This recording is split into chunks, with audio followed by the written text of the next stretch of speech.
Self-love. What exactly does that imply? By definition, it is having a high regard for one's own well-being and happiness. When it comes to self-love, I like to break it down and say that there are two aspects to it. One being self-love towards yourself, which entails totally accepting oneself and treating oneself with kindness and respect and nurturing one's own growth and well-being. And two, self-love involving relations to others, which entails not sacrificing your well-being to please others. Self-love involves your ideas and feelings about yourself as well as how you treat yourself. Now, many have different takes when it comes to self-love, and a major factor that affects one's process of self-love is the experience of abandonment, trauma, and neglect. Following that comes the feeling of unworthiness, which spirals into negative thoughts affecting one's process and perspective of self-love, which is where 1. Self-love towards yourself comes to play. Self-compassion goes hand in hand with self-love, and with that is treating yourself with care when faced with failure rather than criticism. It is understanding that we are humans who make mistakes, and in doing so, we learn and we grow. Although there are levels to that, I'm coming from a place where one's thoughts about themselves as far as their achievements/failures affects their self-love. When we don't have self-compassion, we only engage in self-criticism, which is negative talk. From how we think about ourselves to how we think of others, when negative thoughts are formed, whether they're in our heads or from the opinions of others, it has a negative impact on how we feel about ourselves.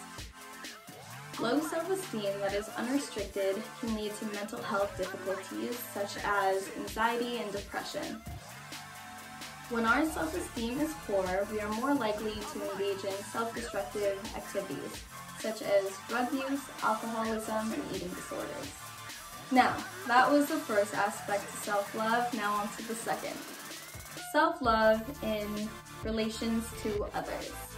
And that can be arranged from emotional trauma to canceling plans you made that day because you were just too drained. Aspects that highly influence this area would be perfectionism and people-pleasing. In the Western culture, many were raised to suck it up, or that perfectionism is a great quality to have, when in reality it is a culture of suppressing feelings rather than understanding them, and a culture that lets perfectionism and fear keep them from learning and growing. Thought processes are affected as a result of trauma, and if neglected, may turn into a natural perspective in life. When your concept of love ties with a traumatic experience, with the feeling of unworthiness, it changes how you perceive and seek to receive love. The reason I chose this topic was because it took me a long time to realize that I had an altered perception of love. And I have struggled with unlearning unhealthy habits and learning to love and accept myself. I grew up in a household that always neglected feelings. For example, I would get into an argument with my mom. We'd be very mad at each other, and then an hour later, she'd come back and we'd be best friends, and we'd act like nothing happened. Although it sounds nice, it was a great empathy miss in both directions, causing an altered thought process as far as how the emotions should be dealt with. It took me a long time to realize that the way I was dealing with my emotions wasn't healthy, and that I had to relearn what I thought I knew.